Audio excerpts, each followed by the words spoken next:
Tata Motors ने Tiago को भारत में पहली बार 2016 में पेश किया था। पूरे 10 साल हो चुके हैं, बीच में कार को छोटे मोटे अपडेट्स भी मिले, लेकिन अब फाइनली एक दशक के बाद इसमें बहुत बड़े बदलाव किए गए हैं। बात करें लुक्स की, बात करें फीचर्स की, और कंपनी के लिए कि प्लेटफॉर्म भी इस कार का बिल्कुल बदल गया है पहले के मुकाबले। तो आज के वीडियो में बात करेंगे टियागो पेट्रोल की और टियागो सीएनजी की। बताएंगे किसमें आपको क्या मिलता है, क्या है खूबियाँ और क्या है खामियाँ। तो एंड तक हमारे साथ बने रहिए। मेरा नाम है शम्स, आप देख रहे हैं कार एंड बाइक हिंदी, और अगर अभी तक नहीं किया है तो इसी वक्त हमारे चैनल को सब्सक्राइब कर लीजिए और बेल आइकन भी दबा दीजिए ताकि हम मिलते रहें और आपके लिए नई गाड़ियां लगातार लेके आते रहें।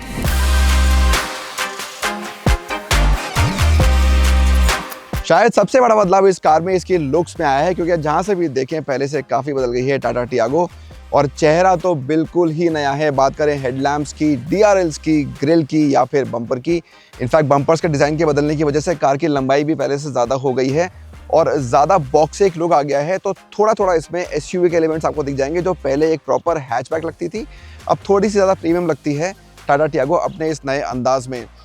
यह है इसका फ्रंट लुक। पिछले लुक की बात करते हैं और वहाँ भी बड़ा बदलाव हुआ है, क्योंकि कनेक्टेड टेल लैम्प्स कंपनी ने आपको दे दी हैं और ये भी इस कार को एक काफ़ी प्रीमियम लुक देती हैं। पेट्रोल और सीएनजी में कुछ फ़र्क है, क्योंकि टॉप मॉडल में आपको सीएनजी नहीं मिलेगी। तो यहाँ पे आपको 15 इंच के अलॉयज़ मिल जाते हैं, डुअल टोन रूफ मिल जाता है। ये चीज़ें सीएनजी से नदारद हैं। और ये जो कलर है ये आप देख रहे हैं, ख़ास इसका नाम है वाराणसी वाइब्रेंस। ये आपको सिर्फ पेट्रोल पे ही मिलेगा। अगर आप ईवी लेने जाएंगे तो वहाँ आपको नहीं मिलेगा इन द टाटा टियागो। ये भी बहुत बढ़िया कलर है, इसका नाम है पैंगोंग पल्स, और बहुत शानदार कलर कंपनी ने पेश कर दिए हैं जो इस कार को रोड पे चलते वक्त एक अलग लुक दे देंगे।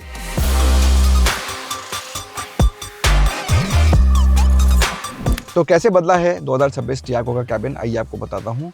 पहले से ज़्यादा प्रीमियम लगता है, पहले से ज़्यादा फीचर आपको मिलते हैं, और जो मेरी फेवरेट बिट है वो है इसका डिज़ाइन। थोड़ी क्वर्की डिज़ाइन है, थोड़ी एजी बॉक्सी डिज़ाइन है, एक ज़्यादा स्पोर्टी फील आपको देती है। तो मिसाल के तौर पे आप एसी वेंट्स को देखेंगे तो ये बिल्कुल फ्लैट नहीं है, ये थोड़ा मुड़े हुए हैं पैसेंजर की तरफ, और मेरे हिसाब से काफ़ी प्रैक्टिकल सोल्यूशन है आपको बेटर कूलिंग देने के लिए इन दिस कैबिन। इसके अलावा ये देखिए, डैशबोर्ड पे ये सॉफ्ट टच मटेरियल का इस्तेमाल किया गया है, और उसके बाद यही मटेरियल आपको डोर्स पे भी मिल जाएगा। जो डोर ओपनर है उसकी डिज़ाइन भी थोड़ी सी मॉडर्न मुझे लगी। हालांकि जो पावर विंडो के स्विच हैं वो ईवी की तरह होते हैं तो और अच्छे होते हैं, वो ज़्यादा प्रीमियम फील देते हैं। सीट्स भी नहीं हैं तो ये भी अच्छा कंफर्ट देती है और काफ़ी बड़ी हैं। Looking at the size of this car, तो somebody as tall as me, at least upper part में मुझे कंफर्टेबल फील हो रहा है। शायद थाई सपोर्ट थोड़ा बेटर हो सकता था, लेकिन I am not complaining too much about how it behaves. Steering भी अच्छी है, फ्लैट बॉटम्ड है, बहुत सारे कंट्रोल्स हैं, और बीच में आपको टाटा का लोगो मिल जाता है जो इल्यूमिनेटेड नहीं है। एक बड़ा फ़र्क ये देखिए, आपको टियागो में 10 इंच की स्क्रीन मिल जाती है, और ये मुझे काफ़ी पसंद आई, क्योंकि ये काफ़ी क्लियर है, काफ़ी रिस्पॉन्सिव है, और अभी काफ़ी ब्राइट लाइट है उसमें भी मैं इसको आसानी से पढ़ पा रहा हूँ, और रिस्पॉन्स टाइम वगैरह भी इसके काफ़ी अच्छे मुझे लगे। साथ ही साथ अब इस कार में कंपनी ने आपको एक 360 व्यू कैमरा भी दे दिया है। हालांकि इतनी छोटी कार में मुझे लगता नहीं कि इसकी खास ज़रूरत थी, लेकिन इस फीचर ने इस कार को ज़्यादा प्रीमियम बना दिया है। टच स्क्रीन की तरह ही क्लस्टर भी फ्री स्टैंडिंग है, फुल डिजिटल है, और आपको बहुत सारी इन्फॉर्मेशन मिल जाती है, और बहुत ज़्यादा बड़ा नहीं है। ये चीज़ मुझे इस कार में पसंद आई। एक और ख़ास बात, वायरलेस चार्जर आपको यहाँ मिल जाता है in the top creative plus variant, और उसके साथ ही आपको एक 65 वाट का fast charging C type port भी मिल जाता है। तो काफ़ी चीज़ों का ख्याल टाटा मोटर ने इस कार के अंदर रख लिया है। एक ही शिकायत है कि शायद थोड़े और स्टोरेज स्पेस हो सकते थे, डोर पॉकेट्स में और ज़्यादा जगह हो सकती थी, और कहीं कहीं पे थोड़ी बेटर क्वालिटी का प्लास्टिक या उसकी फिनिश थोड़ी और उसमें सुधार की गुंजाइश लगती है। बट ओवरऑल कैबिन पहले के मुकाबले ज़्यादा इंप्रेस करता है। अपनी ड्राइविंग स्टाइल के हिसाब से मुझे कुछ इस तरह का स्पेस मिलता है in the second row. Thigh support ठीक ठाक है, कम नहीं है, शायद थोड़ा और बेहतर हो सकता था। एसी वेंट आपको मिल जाते हैं जो पहले नहीं थे, और टॉप वेरिएंट में 65 वाट का फास्ट चार्जिंग पोर्ट आपको सेकंड रो में भी मिल जाएगा, तो आप ज़्यादा डिवाइस एक साथ चार्ज कर सकते हैं इस कार के अंदर। एक और अच्छी बात मुझे लगी, ये ट्विन पॉकेट्स, इसमें आप काफ़ी सामान स्टोर कर सकते हैं, और ये दोनों सीट्स के पीछे मिलता है। 3 point seat belts load sensors के बिना आती हैं, एडजस्टेबल हेडरेस्ट नहीं है, सेंटर आर्मरेस्ट भी नहीं है, तो एक मिक्स बैग बोल सकते हैं the second row of the new Tata Tiago.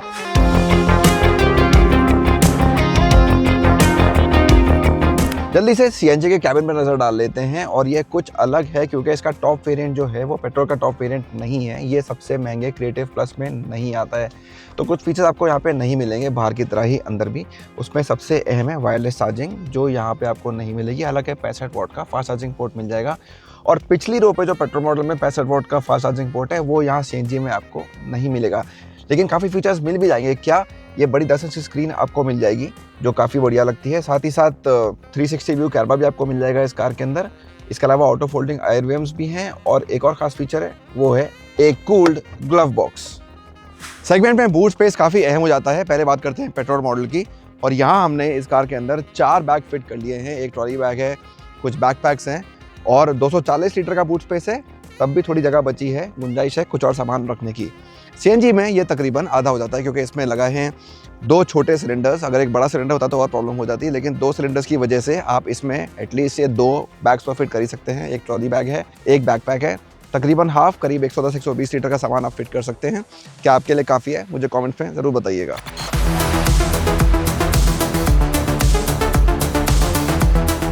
तो शुरू कर दिया हमने नई टियागो की ड्राइव। पहले करेंगे पेट्रोल की सवारी, मेरे पास है इसका मैनुअल गेयरबॉक्स का वर्जन। उसके बाद चलेंगे सीएनजी में क्योंकि वहाँ एक खास नए फीचर का एडिशन हुआ है, उसकी बात कुछ देर में। तो फिलहाल पेट्रोल की बात करते हैं और काफ़ी चीज़ें बदली हैं टियागो में। जो नहीं बदला है वो है इसका इंजन और गेयरबॉक्स। तो पहले की तरह ही आपको 1.2 लीटर का पेट्रोल इंजन मिलेगा 5 स्पीड मैनुअल गेयरबॉक्स के साथ और 5 स्पीड AMT के साथ इन द पेट्रोल। बहुत ज़्यादा पावरफुल ये सेटअप नहीं है, लेकिन इतनी पावर आपको मिल जाती है कि इस कार में अगर 3-4 लोग बैठे हों तो उनका वजन ये आसानी से उठा ले और ठीक ठाक स्पीड पे आगे बढ़ जाए। गेयरबॉक्स की बात करें तो बहुत ज़्यादा स्मूथ इसको आप नहीं कह सकते हैं, थोड़ा सा नॉची है। हालांकि अच्छी बात है कि इसके थ्रो थोड़े शॉर्ट हैं तो गेयर बदलने में आपको ज़्यादा टाइम नहीं लगेगा, फटाफट आप इस काम को कर सकते हैं। क्योंकि बहुत ज़्यादा वजन नहीं है गाड़ी का, इसलिए आपको अच्छा माइलेज कंपनी दे देती है इन द टियागो। तो क्लेम नंबर है वो 20 के आसपास है, चाहे आप मैनुअल लें कि ऑटोमेटिक लें, लेकिन of course in the real world थोड़ा कम हो जाएगा, 14, 15, 16 डिपेंड करता है किस कंडीशन में कहाँ गाड़ी चला रहे हैं, कितने लोग गाड़ी के अंदर बैठे हैं, एसी चल रहा है कि नहीं चल रहा है। तो काफ़ी फैक्टर्स का असर उस चीज़ के ऊपर पड़ेगा। एक चीज़ जहाँ मुझे लग रहा है अभी भी सुधार की गुंजाइश है वो है इसके NVH लेवल्स, क्योंकि जो इंजन का शोर है वो काफ़ी हद तक आपके कैबिन के अंदर आता है नॉर्मल ड्राइव में भी। तो ऐसा नहीं है कि आप बहुत तेज़ अगर थ्रॉटल दबा रहे हैं तभी आप इंजन का शोर सुन पा रहे हैं। In the normal drive also जो साउंड है वो काफ़ी कैबिन के अंदर आता है। मे बी टाटा इसमें थोड़े और बेटर इंसुलेशन लेवल्स दे सकती है इन द फ्यूचर। सस्पेंशन की बात करें तो उसकी परफॉर्मेंस मुझे सेगमेंट को देखते हुए अच्छी लगी। आई थिंक अगर आप इसको कंपेयर करते हैं कुछ और कार्स जो सेगमेंट में बिकती हैं, इसका सस्पेंशन ज़्यादा बैलेंस लगता है, ज़्यादा तैयार लगता है हमारे रोड कंडीशंस को फेस करने के लिए, क्योंकि हमें मिलते हैं डिफरेंट तरह की सड़कें, काफ़ी गड्ढे मिलते हैं, काफ़ी ब्रेकर्स मिलते हैं और वहाँ पे कार आपको बहुत ज़्यादा झटके महसूस नहीं होने देती है। हैचबैक है, डिज़ाइन थोड़ा और बॉक्सी हो गया है, उसने शायद मेरे हिसाब से हैंडलिंग में मदद भी करी है। तो जब आप इस कार को थोड़ा तेज़ी से मोड़ते हैं तो एक जो स्टेबिलिटी एक हद तक जो आप एक हैचबैक से एक्सपेक्ट करते हैं वो यहाँ पे बनी रहती है और जो आपका कॉन्फिडेंस एज अ ड्राइवर वो भी बरकरार रहता है। एक और अच्छी बात है कि इसका स्टीयरिंग व्हील काफ़ी अच्छा है, खासतौर से अगर आप इसको सिटी में चलाने के लिए लेने वाले हैं तो काफ़ी लाइट स्टीयरिंग है, मनूवरिंग में काफ़ी हेल्प करता है। आपको ज़्यादा लेन चेंज करनी है, ट्रैफिक के बीच में से निकलना है, क्योंकि छोटी गाड़ी है, कई जगह निकल जाती है जहाँ पे बड़ी गाड़ियाँ नहीं जा पाती हैं, तो उस केस में ये स्टीयरिंग आपकी ज़रूर मदद करेगा। सेफ्टी फीचर्स भी अच्छे हैं, 6 एयरबैग कार में स्टैंडर्ड हो गए हैं। उसके अलावा मैंने आपको बताया था 360 व्यू कैमरा, साथ में आपको ब्लाइंड स्पॉट पॉइंटर भी मिलता है। इंडिकेटर ऑन करिए, लेफ्ट राइट का व्यू आपको दिख जाता है।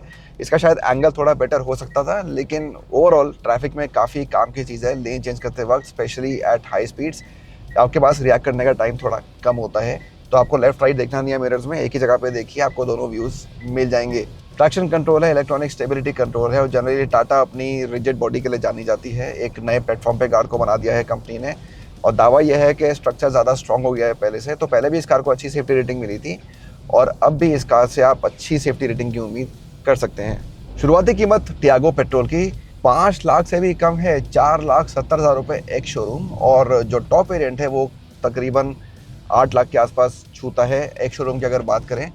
तो बहुत सारे वेरिएंट्स हैं चुनने के लिए, अपने हिसाब से, अपने बजट के हिसाब से, अपने रिक्वायर्ड फीचर्स के हिसाब से आप अपनी पसंद का वेरिएंट चुन सकते हैं।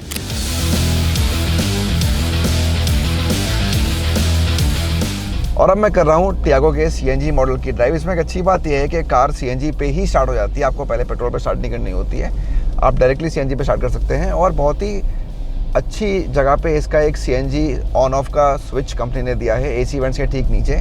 तो बहुत इजीली आप स्विच कर सकते हैं बिटवीन पेट्रोल एंड सीएनजी, जो आपके कन्वीनियंस को बढ़ाता है। माइलेज की बात करते हैं तो कंपनी का दावा है कि करीब 26 किलोमीटर पर किलोग्राम आपको सीएनजी मॉडल में मिल जाएगा। ये क्लेम माइलेज है, ऑफकोर्स डिपेंड करता है आपके ड्राइविंग स्टाइल पे कि आप किस तरह से कार चलाते हैं, एक बार फिर कितने लोग बैठे हैं, एसी चल रहा है कि नहीं, और ये ऊपर नीचे थोड़ा हो सकता है, लेकिन ऑफकोर्स पेट्रोल मॉडल से तो ज़्यादा ही है इसका सीएनजी माइलेज, और बहुत सारे लोग इसी वजह से सीएनजी को ख़रीदते हैं। और यहाँ पे आपको एक रोटरी डायल मिल जाता है गियर बदलने के लिए, जो आपके ड्राइविंग एक्सपीरियंस को थोड़ा और बेहतर बना देता है। लेकिन अभी तक सीएनजी देने की सोच ये थी कि उनके लिए दो, जिनको चाहिए आराम की सवारी तो उनके लिए ऑटोमेटिक दे दिया सीएनजी के साथ, जिनको चाहिए किफ़ायती सवारी उनके लिए ऑफकोर्स सीएनजी दे दिया। लेकिन अब कंपनी ने एक खास चीज़ ये करी है कि किफ़ायत और आराम के साथ आपको थोड़ी स्पोर्टी परफॉर्मेंस भी देने की कोशिश करी है, बिकॉज पहली बार आपको मिलेंगे यहाँ पे सीएनजी और एएमटी के साथ पैडल शिफ्ट्स। और मैं इनको चला रहा हूँ, इनकी टेस्टिंग कर रहा हूँ सुबह से, और एक डिफरेंट पैटर्न दिखता है अप शिफ्ट में और डाउन शिफ्ट में। तो अगर आपको अप शिफ्ट करना होता है तो बहुत ज़्यादा फ़र्क मुझे नहीं लगा बिटवीन जो कार का ऑटोमेटिक सिस्टम है गियर बदलने का एएमटी का और जो आप करते हैं, क्योंकि अगर आप अप शिफ्ट करना चाहते हैं तो काफ़ी टाइम आपको कार अप शिफ्ट नहीं करने देती है और आपको थोड़ा वेट करना पड़ता है, और फिर तकरीबन उसी टाइम पे चेंज होता है जब कंपनी के सिस्टम ने चेंज करना था। लेकिन जब आपको डाउन शिफ्ट करना होता है और वहाँ ज़्यादा काम आता है, तो डाउन शिफ्ट काफ़ी जल्दी आप कार को कर सकते हैं, और काफ़ी सिचुएशन में वो मुझे अच्छी काम की चीज़ लगी। एक और फ़र्क यह है कि आपको टियागो सीएनजी में पेट्रोल की तरह क्रूज़ कंट्रोल नहीं मिलेगा। पेट्रोल के ज़्यादातर वेरिएंट्स में कंपनी ने क्रूज़ कंट्रोल दे दिया है, ऐसा नहीं है कि सिर्फ टॉप वेरिएंट में देती है। लेकिन यहाँ जो सीएनजी का सबसे महंगा मॉडल है जो मैं अभी चला रहा हूँ, इसमें भी आपको क्रूज़ कंट्रोल नहीं मिलेगा। और दूसरा जो रेंज बाकी है अभी कार कितना और चलेगी, जो पेट्रोल मॉडल हमको बताता है, वो सरप्राइजिंगली सीएनजी मॉडल नहीं बता रहा है, और ये चीज़ इस कार में होनी चाहिए थी, जो फिलहाल मुझे अपने क्लस्टर पे नहीं दिख रही है। सीएनजी के वेरिएंट्स की कीमतों पर भी नज़र डाल लेते हैं। सबसे सस्ता जो बेस मॉडल है मैनुअल, उसकी कीमत है 5,80,000 रुपये एक शोरूम, और अगर आपको ये टॉप ऑटोमेटिक चाहिए पैडल शिफ्ट के साथ तो आपको देने पड़ेंगे 8,55,000 रुपये एक शोरूम, जो पेट्रोल के टॉप मॉडल क्रिएटिव प्लस से भी महंगा है, जिसमें आपको ज़्यादा फीचर्स मिल जाते हैं।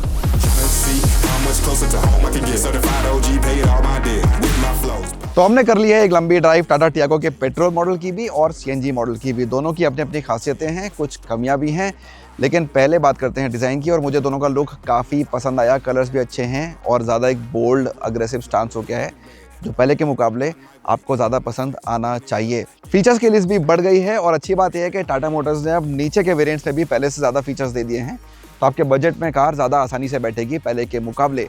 चलने में कोई ख़ास फ़र्क नहीं है अगर आप पेट्रोल की बात करते हैं, लेकिन माइलेज अच्छा मिलता है, और सीएनजी में पैडल शिफ्टर्स ने थोड़ा सा इंप्रूवमेंट कर दिया है, बहुत बड़ा आप उसको नहीं कह सकते हैं। सेफ्टी भी कार की बढ़िया रही है, और अगर आप कुल मिला के अपने बजट के हिसाब से एक अच्छी गाड़ी चुनना चाहते हैं तो टियागो उसमें काफ़ी हद तक फिट बैठती नज़र आती है। कैसा लगा आपको हमारा नई टाटा टियागो का रिव्यू, पेट्रोल का भी और सीएनजी का भी? हमें कमेंट करके ज़रूर बताइए। और हाँ, एक बार फिर अगर सब्सक्राइब नहीं किया है तो प्लीज़ हमारे चैनल को सब्सक्राइब कर लीजिए। वीडियो देखने के लिए बहुत बहुत धन्यवाद।